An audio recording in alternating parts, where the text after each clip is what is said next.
Dengan cara apa kita menghitung analisa dari ampas tahu yang belum diperas ke ampas tahu yang sudah diperas agar kita tidak keliru untuk mengetahui kadar air 30%.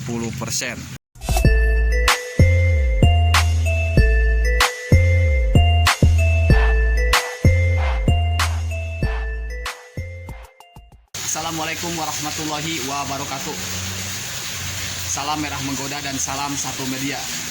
Salam sehat selalu buat kalian semua. Apa kabar sahabat-sahabat subscriberku semua dimanapun berada. Saya berharap semoga selalu sehat walafiat dan selalu lancar rezekinya. Amin ya Allah ya robbal alamin. Oke. Dalam budidaya cacing sutra tanpa lumpur tentunya memerlukan ampas tahu fermentasi, dan itu sahabat-sahabat semua sudah pada tahu ya cara membuat fermentasi ampas tahu untuk makanan dan habitat cacing sutra yang ada di Nampas. Alhamdulillah teknik ini sudah banyak ya yang mengembangkannya, dan juga sangat cocok sekali sih bagi sahabat-sahabat semua yang memang mempunyai ikan hias atau perikanan ikan hias atau ternak ikan hias maupun budidaya ikan konsumsi, dan itu cacing sutranya sangat dibutuhkan untuk pakan alaminya. Dan cara atau takaran untuk membuat fermentasi ampas tahu ini sudah saya berikan di video saya sebelumnya. Akan tetapi nih banyak sekali keluhan-keluhan yang saya dapati baik melalui kolom komentar maupun melalui aplikasi WhatsApp yang masuk ke chat pribadi saya. Kalau untuk membuat dan juga takarannya insya Allah pasti itu mudah dipahami. Yang sulit itu ternyata ya, bagaimana caranya kita mengetahui kadar air 30% yang ada di ampas tahu setelah diperas yang nantinya akan dimulai untuk difermentasikan. Itu yang sering saya dapati keluhan-keluhan dari sahabat-sahabat semua ya. Di kesempatan video kali ini saya akan kasih tahu analisa ampas tahu yang sudah diperas sebelum difermentasi itu harus seperti apa.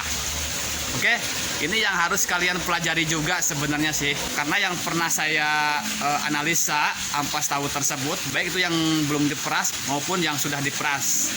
Jadi kadar airnya tuh harus kita perhatikan. Kalau untuk feeling sih mungkin sahabat-sahabat semua agak kesusahan ya. Kalau saya sih sebenarnya main feeling aja, tapi saya akan memberikan kemudahan buat sahabat-sahabat semua nih agar tidak gagal paham juga dan agar mudah untuk dipahami. Oke, video kali ini nih akan memberikan analisis ampas tahu yang sudah diperas sebelum difermentasi. Oke, jangan kemana-mana ya, simak terus videonya sampai habis agar tidak gagal paham. Dan ini dia videonya. Oke semuanya, ini saya sudah siapkan 1 kg ampas tahu yang sudah diperas, dan ada ampas tahu yang belum saya peras. Tujuannya kenapa? Agar sahabat-sahabat semua bisa mengetahui ya kadar air 30% setelah diperas tuh seperti apa. Oke, kita perhatikan nih sama-sama. Dan ini belum diperas, itu sudah diperas. Oke, kita perhatikan ya. Kalau belum diperas tentunya akan mengeluarkan air ya pada saat kita menekan ampas tahu tersebut tuh. Airnya keluar ya. Oke, dan yang sudah diperas ini ciri-cirinya ya. Ciri-ciri 30% kadar air yang ada di ampas tahu setelah diperas itu tidak keluar air. Dan tekstur yang lain yang bisa kalian bedakan kalau sudah diperas tentunya keadaannya tuh buyar seperti ini, dan yang belum diperas tuh kayak gimana ya, kayak terlihat masih banyak airnya tuh ya, kadar airnya tuh masih banyak. Oke, benar-benar beda sekali ya kelihatannya tuh.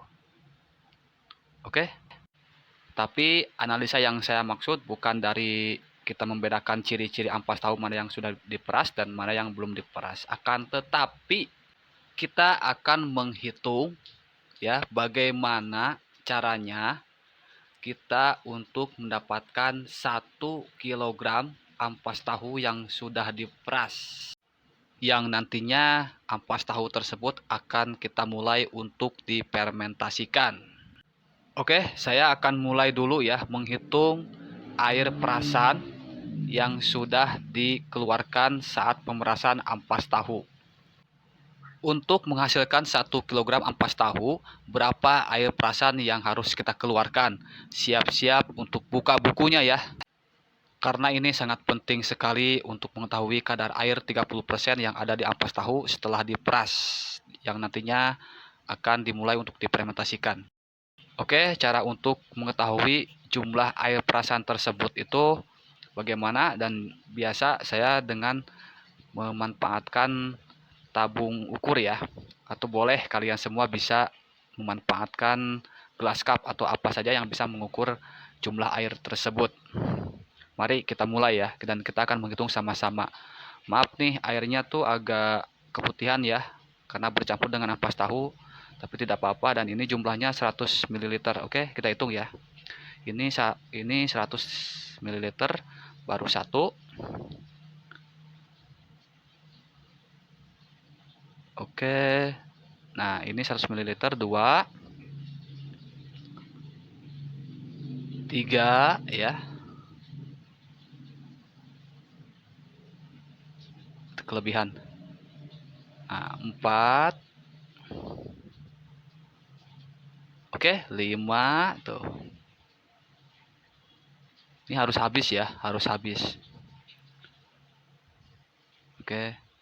Aduh, ada yang tumpah sedikit, nggak apa-apa, nanti kita hitung ya. Nah, ini 100 ml. Kurang sih sebenarnya, cuman anggaplah ini 100 ml karena tadi ada yang tumpah. Jadi totalnya tuh semuanya ada 600 ml.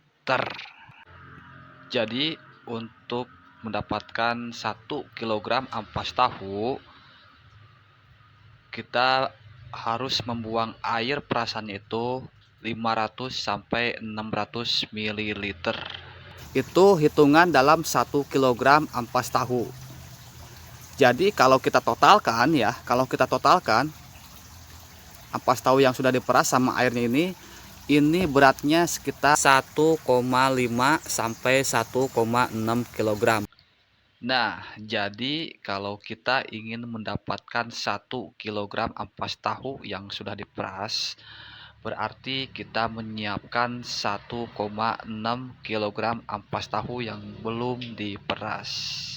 Pokoknya semakin menggoda, mantap. Nah, itu tadi ya yang sudah saya berikan pembahasannya, agar kita bisa lebih mudah lagi untuk mengetahui kadar air 30% di ampas tahu setelah diperas. Analisanya kita hanya cukup untuk membuang kadar airnya itu sekitar 500 sampai 600 ml per 1 kg ampas tahu. Artinya kita menyiapkan 1,5 sampai 1,6 kg ampas tahu sebelum diperas, yang nanti akan menjadi 1 kg ampas tahu yang sudah diperas. Ini sudah 4 hari setelah proses pencampuran E4 dan mulase. Kita akan lihat ya ciri-ciri ampas tahu tersebut yang akan berhasil. Nih, ini semacam ada miselium putih-putih ya, sudah mulai tumbuh.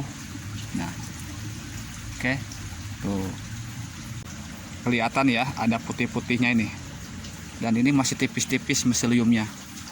Oke, salam satu media, salam merah menggoda. Wassalamualaikum warahmatullahi wabarakatuh. Pokoknya semakin mantap.